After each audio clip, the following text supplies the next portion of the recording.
বন্ধুরা, কেমন আছেন? নিশ্চয়ই ভালো আছেন।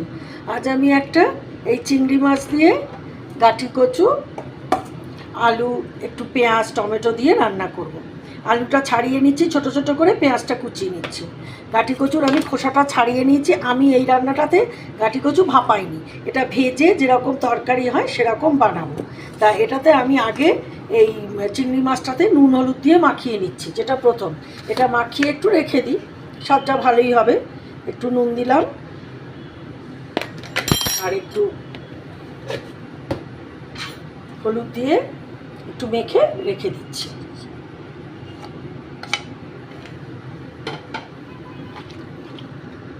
কাটি কচুগুলোকে কেটে নিচ্ছি।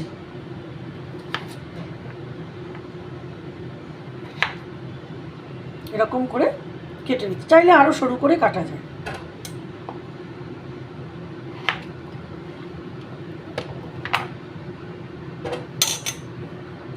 সাইজ বুঝে, যেগুলো বড় থাকবে সেগুলো 4 ফালা, আর যেগুলো একটু এরকম ছোট থাকবে সেগুলো 2 ফালা। চাইলে আমি বলে দিচ্ছি এরকম করে, কিন্তু এরকম করেও কেটে নিয়ে খুব ভালো লাগবে, ওরকমও করা যায়। গাঁটি কচু কাটা হয়ে গেছে, এবার পেঁয়াজ কেটে নিচ্ছি। সরু সরু করে পেঁয়াজ কেটে নেব। আমি একটা বড় পেঁয়াজ দিয়েছি, পেঁয়াজের সাইজ হিসেবে আর জিনিসের পরিমাণ হিসেবে যে যার মতো দিয়ে নেবে।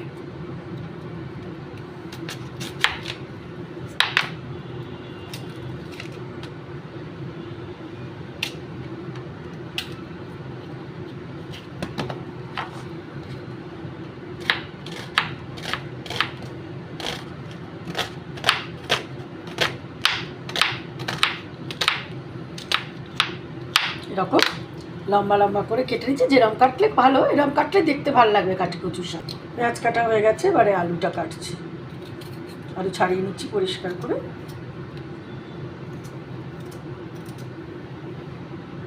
ছাড়ানো হয়ে গেছে, এবার মাঝখানটা করলাম। এবার এটাকে না, ওই যেরকম আমরা আলু ভাজা কাটি লম্বা লম্বা, সেরকম কাটবো। এই এরকম করে কেটে নিচ্ছি।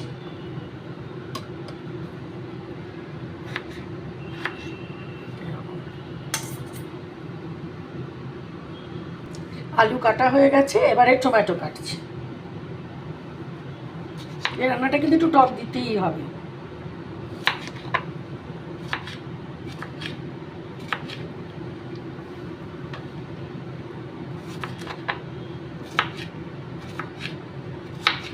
টমেটো কাটা হয়ে গেল, এইবার রান্না আস্তে আস্তে শুরু করব।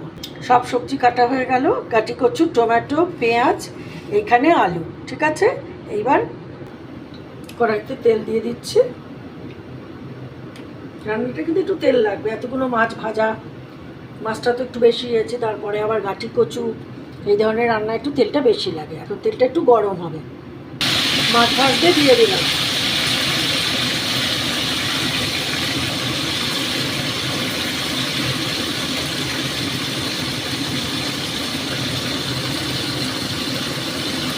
সব চিংড়ি ভেজে নিয়েছি, এবার ওই তেলে এক এক করে ভেজে নেব সব। হ্যাঁ, আগে ভাজবো গাঁটি কচুটা,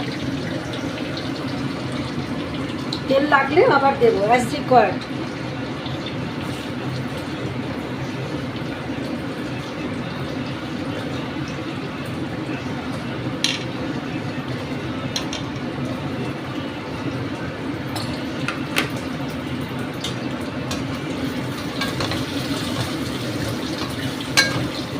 ভালো করে এটা ভাজবো।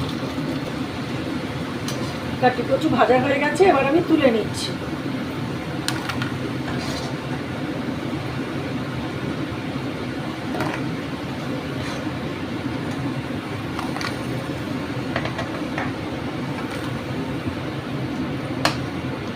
এইবার যে তেলটা আছে এর মধ্যে আমি কালো জিরে দেব।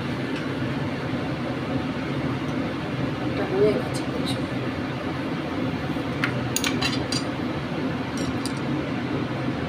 শিখে 4 চামচ কালো জিরে ফোড়ন দিলাম।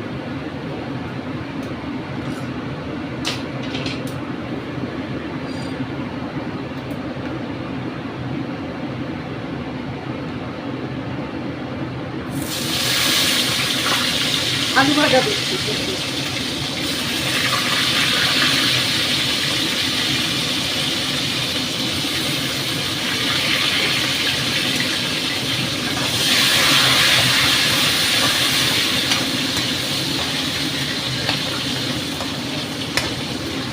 আলুটাও সুন্দর করে ভাজবো। আচ্ছা, এখানে কিন্তু নোটিস করার, আমি কিন্তু আলু গাটি কচু কিছুতেই নুন আর হলুদ দিচ্ছি না, ঠিক আছে? এগুলো এমনি ভেজে তুলছি। ইচ্ছে করলে ভেজে রাখা যায় না তা না, তখন আবার একটা মাপের চিন্তা থাকে যে এই এখানে আলু নুন দিয়েছি আবার দিচ্ছি, এগুলো আমি প্লেন ভেজে ফেলছি, ঠিক আছে? আচ্ছা, আলু ভেজে নিয়েছি, সব ভাজা তাহলে হয়ে গেল, ভাজাভুজি চিংড়ি আলু গাটি কচু। এইবার মুখ খুলে নিয়েছি, দুটো এলাচি, দুটো লবঙ্গ আর কটা দারচিনি ফোড়ন দিলাম। আগে কিন্তু কালো জিরে দিয়ে আমি আলুটা ভেজে নিয়েছি। এইবার আমি ওই পেঁয়াজটা দিয়ে দিলাম।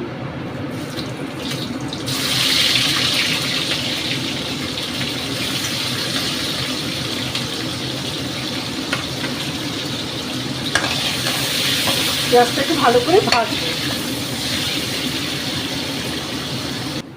আচ্ছা, এই সময় আমি যখন পেঁয়াজটা বেশ এরকম ভালো ভাজা হয়েছে, তখন আমি এরকম রসুন দিয়ে দিলাম, প্রায় 1 চামচ।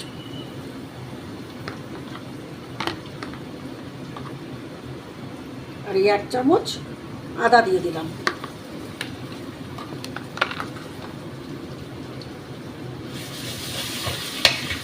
একটু নুন দেবো, নাহলে রসুন বড্ড চিরবির করে।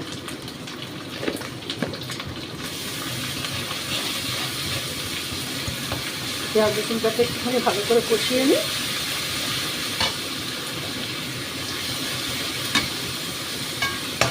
বর্ষার সময় রসুন খাওয়া কিন্তু খুব ভালো। রসুনে তো অ্যান্টিফ্লেমেশন, সর্দি কাশি এগুলোর থেকে ভালো রক্ষা করে। সময় টমেটোটা দিয়ে দেবো।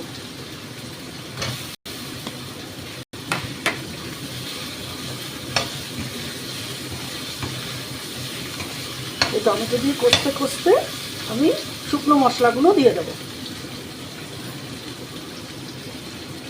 ড্রাই মশলায় আছে ঝাল লঙ্কার গুঁড়ো পুরো 1 চামচ, হলুদ গুঁড়ো আছে 1 চামচ, জিরে গুঁড়ো আর একটু উবু উবু ধনের গুঁড়ো।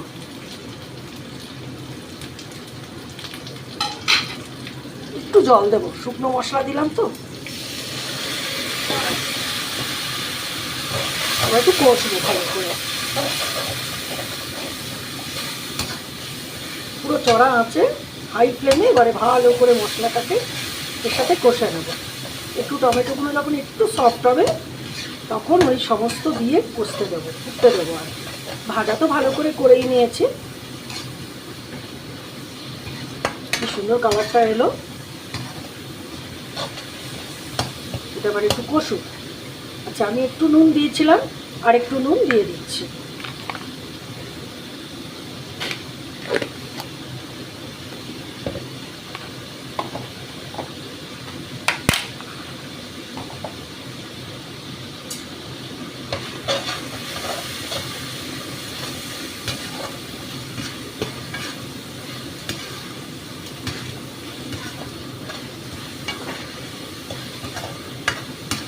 একটু তেলটা ছেড়ে আসবে, টমেটোটা একটু নরম হবে, তখন ওই আলু গাটি কচু এগুলো সব দিয়ে দেবো।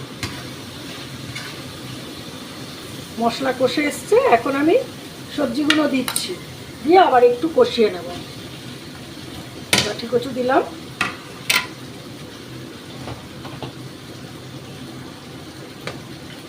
আলু দিয়ে দিলাম,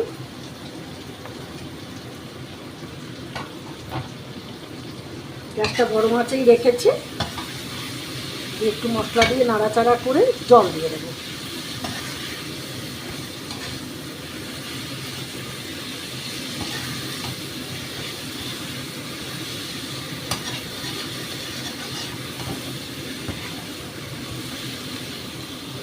কি সুন্দর মশলার সাথে কষে গেছে, একদম পাশ দিয়ে তেল বেরিয়ে যাচ্ছে। এখন আমি আস্তে আস্তে জল দিয়ে দেবো। জল দিয়ে দিলাম। এবার এটা একটু ফুটতে দেবো, ভালো করে ফুটবে, তখন মাছটা দিয়ে দেবো। আপনারা জানেন চিংড়ি মাছ দিয়ে বেশিক্ষণ ফোটানো যায় না, তাহলে চিংড়ি মাছ স্প্রিং হয়ে যাবে, রবারের মতন হয়ে যাবে। তাই এটা একটু ভালো করে যখন ফুটে যাবে, তখন মাছটা আমি দিয়ে দেবো। আর কিছুই দেবার থাকবে না। এখন ফুটবে, চিংড়ি মাছ দেবো, গরম মশলা দেবো,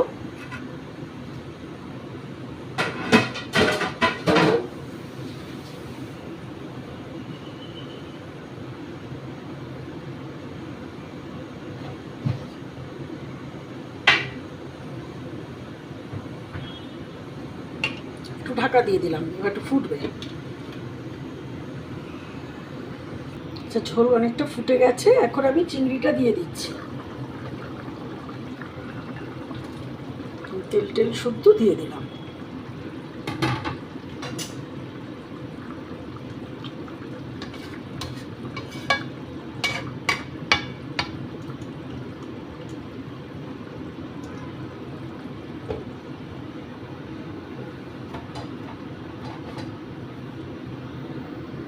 এবার ঢাকনাটা খুলছি। হ্যাঁ, বাহ, সুন্দর হয়ে এসছে। এখন আমি একটু কাঁচা লঙ্কা ভেঙে দিয়ে দিচ্ছি।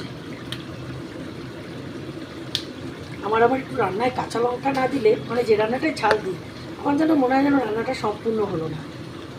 আমি আর একটু লবণ দেব, সামান্য দিলাম। আসলে এটা কিন্তু নিজেরা চেক করে দিতে হবে, যার যেরকম লাগবে।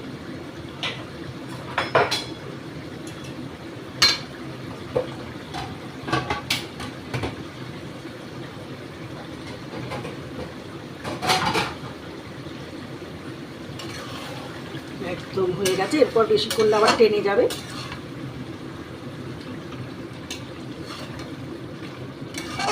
সুন্দর নরম হয়ে গেছে, দেখতে কি সুন্দর হয়েছে না?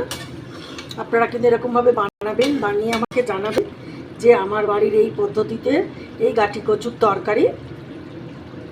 তবে এটা আমি গ্যারান্টি দিতে পারি, এইভাবে যদি বানান তো একটু যে ভাতের চাল বেশি নিতেই হবে, সবাই কিন্তু চেয়ে খাবে, এত ভালো হয়। সব তো আসলে আগেকারের রান্না। নাড়ানাড়ি করে নিচ্ছি ভালো করে, একদম সব আর কি দেখাবো, এই তো সব একদম সুন্দর নরম হয়ে গেছে একদম। এই গাঁটি কচু আলু সব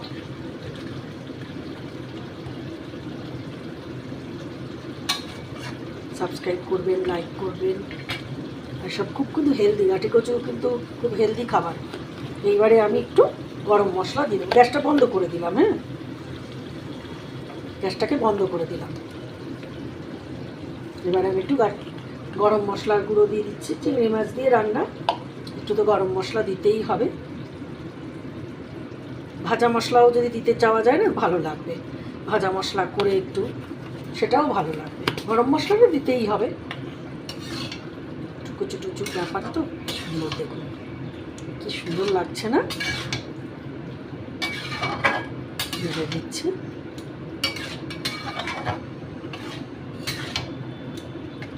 একদম একটা মাখো মাখো, সুন্দর রান্না হলো। দেখতেও কত সুন্দর হয়েছে, দেখুন এবার কিরকম লাগছে। ভালো লাগছে তো? কাছ থেকে দেখিয়ে দিলাম। খুব ভালো থাকবেন, আজ আসি।